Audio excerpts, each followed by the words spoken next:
নমস্কার বন্ধুরা, defence knowledge আপডেটসে আপনাদের স্বাগত।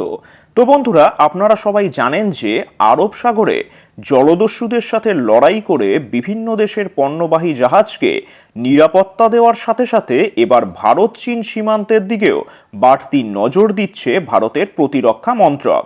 আসলে ভারতীয় সীমান্তে চীনের আগ্রাসনমূলক নীতি যেভাবে বৃদ্ধি পেয়েছে তার পরিপ্রেক্ষিতেই ভারতীয় সীমান্তে নজরদারি আরও বাড়ানো হয়েছে। আর এই বিষয়ে ভারত এমন একটি পদক্ষেপ গ্রহণ করেছে যা শুনে আপনারা সত্যি অবাক হয়ে যাবেন। আসলে ভারত চীন সীমান্তের মধ্যে যখন চীনের প্রতিনিয়ত চোখরাঙানি চলছে, তখন ভারতীয় সীমান্তের মধ্যেই বড়সড় সামরিক মহড়া চালালো ভারতীয় বায়ুসেনা। আর এই মহড়ার উদ্দেশ্যই ছিল আকাশপথে ভারতের সামরিক শক্তিকে আরও একবার পরখ করে নেওয়া, তার সাথে চীনকে পরোক্ষভাবে একটি বার্তা দেওয়া। আপনারা এটা ধরে নিতে পারেন যে চীনের সাথে ভারতের আজ নয়তো কাল যুদ্ধ হবেই, আর চীন সেই যুদ্ধটাকে অরুণাচল প্রদেশ বা লাদাখ থেকে শুরু করে সমুদ্রপথে নিয়ে যাবেই। বর্তমানে চীনের নৌসেনা বিশ্বের বৃহত্তম নৌসেনার তকমা পেয়েছে, তবে মনে রাখবেন সেটা শুধুমাত্র সংখ্যার দিক থেকে, কোয়ালিটির দিক থেকে নয়। তাই ভারত আরব সাগরে তার নৌসেনার শক্তি যেভাবে প্রদর্শিত করছে, ঠিক একই পদ্ধতিতে সামরিক মহড়ার মাধ্যমে বায়ুসেনার শক্তিকেও প্রদর্শিত করছে। আর আপনাদের জানিয়ে রাখি, উত্তরবঙ্গের সীমান্তবর্তী এলাকায় টানা 6 দিন ধরে বায়ুসেনার এই বিশেষ মহড়া চালানো হয়েছে। এই মহড়ার আনুষ্ঠানিক নাম ছিল ডেভিল স্ট্রাইক। বায়ুসেনার প্রায় সমস্ত অত্যাধুনিক যুদ্ধ বিমানগুলি অংশ নিয়েছিল এই সামরিক মহড়ায়। উত্তরবঙ্গের সমস্ত বায়ুসেনা ঘাঁটিগুলি জুড়েই এই মহড়া চালানো হয়। না শুধু যুদ্ধজাহাজ, তার সাথে বায়ুসেনার এই ডেভিল স্ট্রাইক মহড়ায় অংশ নিয়েছিল বায়ুসেনার মোট 1000 জন দক্ষ প্যারাট্রুপার।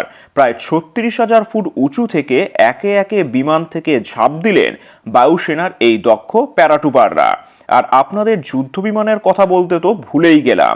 আসলে যে সমস্ত যুদ্ধ বিমান এই মহড়ায় অংশ নিয়েছিল তাদের মধ্যে অন্যতম হচ্ছে N-32, Sukhoi 30, Rafale, G-30 super Hercules প্রভৃতি।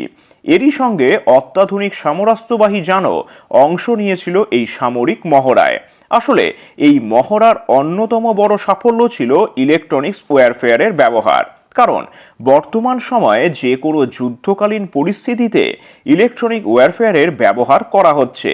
ভারতীয় নৌবাহিনীর ক্ষেত্রে যেমন সব থেকে ভয়ঙ্কর কমান্ডো হচ্ছে মার্কোস, তেমনি এই সামরিক মহড়ায় অংশ নিয়েছিল ভারতীয় বায়ুসেনার সব থেকে শক্তিশালী ও বিশেষ দক্ষতা সম্পন্ন বাহিনী গরুড়। আসলে এতদিন পর্যন্ত ভারতের প্রধান শত্রু ছিল পাকিস্তান, কারণ পাকিস্তান থেকেই সমস্ত আতঙ্কবাদী হামলাগুলো ভারতের ওপরেই করা হতো। কিন্তু পাকিস্তানের আড়ালে লুকিয়েছিল চীন।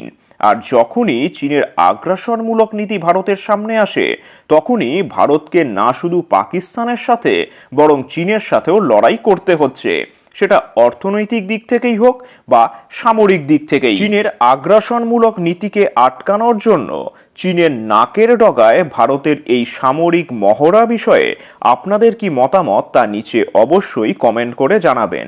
আর চ্যানেলটি ভালো লাগলে অবশ্যই লাইক, শেয়ার ও সাবস্ক্রাইব করে দেবেন। ধন্যবাদ।